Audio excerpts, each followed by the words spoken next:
Dans une ville, il y avait deux frères jumeaux, Nathan et Jonathan. C'étaient deux frères orphelins de père et de mère qui se débrouillaient de toutes leurs forces pour survivre. Le grand frère était très gentil, très docile et très pieux. Le petit frère était un bandit. Il aimait écouter personne. Il aimait souvent aller dans les lieux où il pourrait boire et fumer de la drogue. Et ainsi, il était souvent dans les bagarres. Il s'est retrouvé plusieurs fois en prison. Il est sorti, mais il retourne souvent. Le grand frère, dans sa grande foi, priait précieusement pour la conversion de son petit frère. Pendant plusieurs années, il priait, mais sa prière semblait ne jamais être exaucée. Il a tellement donné des conseils à son petit frère que le petit frère semblait ne jamais écouter. Alors un jour, le petit frère, après avoir bu et fumé sa drogue, passait sur un terrain de fosse. Il y avait des enfants qui jouaient, et ce jour-là, par mégarde, un enfant a joué la balle et ça a frappé le visage de ce petit frère bandit. Quand il s'est retourné dans sa colère, il s'avança vers ce petit enfant, ce petit garçon de 12 ans, fit sortir son couteau et le poignarda à mort. Sur le champ, l'enfant mourut. Le frère en question a dû courir et rentrer subitement à la maison. Arrivé à la maison, il trouve son grand frère et il suffit son grand frère de lui venir en aide. Son habit était mouillé de sang. Le grand frère rentre avec lui dans la chambre et lui demande qu'est-ce qui s'est passé. Le petit frère n'arrivait pas à répondre. À la fin, il lui dit « J'ai tué quelqu'un ». Ces deux frères se ressemblent tellement. Une telle ressemblance que même les habitués du quartier n'arrivaient pas à les distinguer.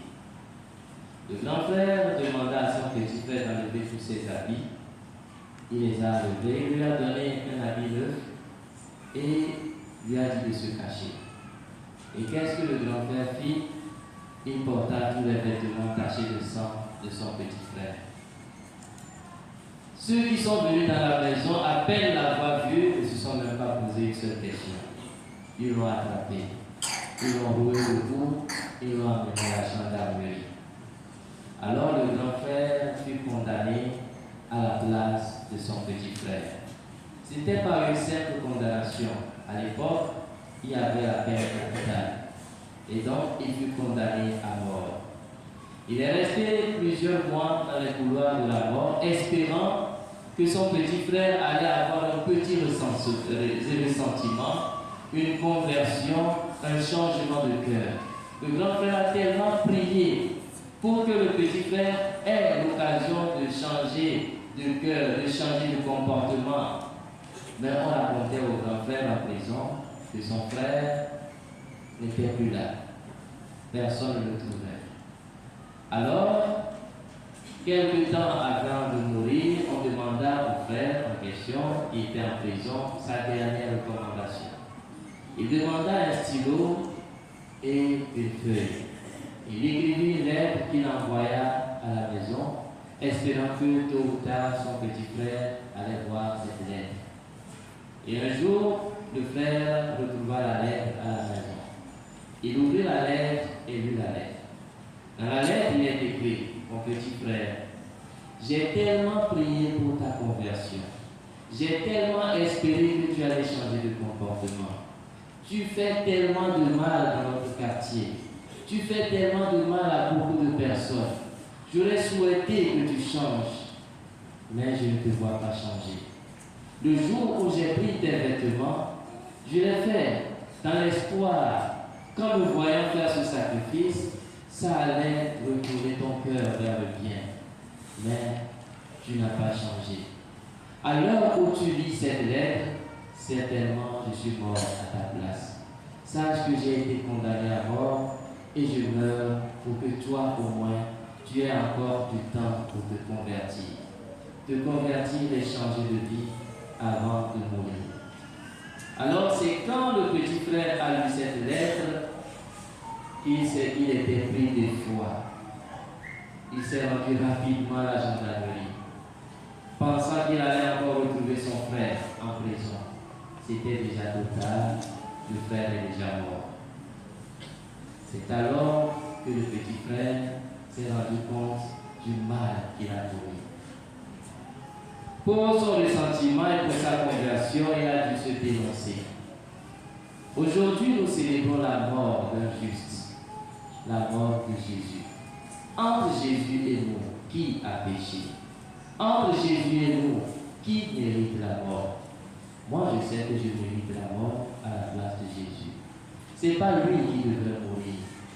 Aujourd'hui, quand on lisait l'évangile, le peuple juif a souhaité la vie de Barabbas, le malfaiteur, le meurtrier, à la place du juste. Ils ont dit non pas lui, mais libérez-nous Barabbas.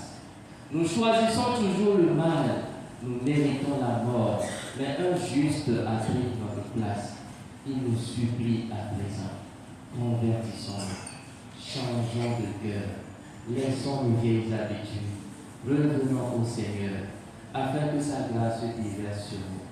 Si nous comprenons le sens de cette célébration de ce soir, c'est que nous avons compris surtout qui nous invite à aimer, qui nous invite à faire du bien autour de nous. Ensuite, vendredi saint, dans toute l'Église, comme une pieuse dévotion, on commence la neuvaine de prière à la divine miséricorde. Pour ceux qui l'ont déjà commencé, courage, persévérance. Pour ceux qui ne le savent pas ou qui ne l'ont pas encore fait, vous avez encore des smartphones. Vous pouvez télécharger la neuvaine à la divine miséricorde, à commencer aujourd'hui et à finir le samedi prochain, la veille de la fête de la divine miséricorde. Pour que le Seigneur continue de répandre sa miséricorde sur nous. De son côté ouvert où jaillit l'eau et le sang, c'est sa grâce, sa miséricorde qui déborde sur nous. Il nous plonge dans son sang innocent qui est versé pour chacun d'entre nous pour que nous puissions nous convertir. Prions pendant ces 9 jours à venir pour que sa miséricorde se déverse sur nous. Et également, méditons sur les œuvres de miséricorde spirituelle et corporelle. Ça aussi, on peut télécharger sur nos smartphones.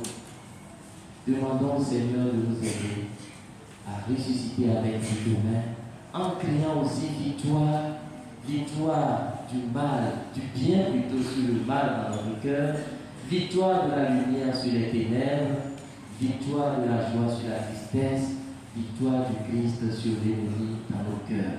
Que sa grâce nous vienne toujours, loué soit Jésus-Christ.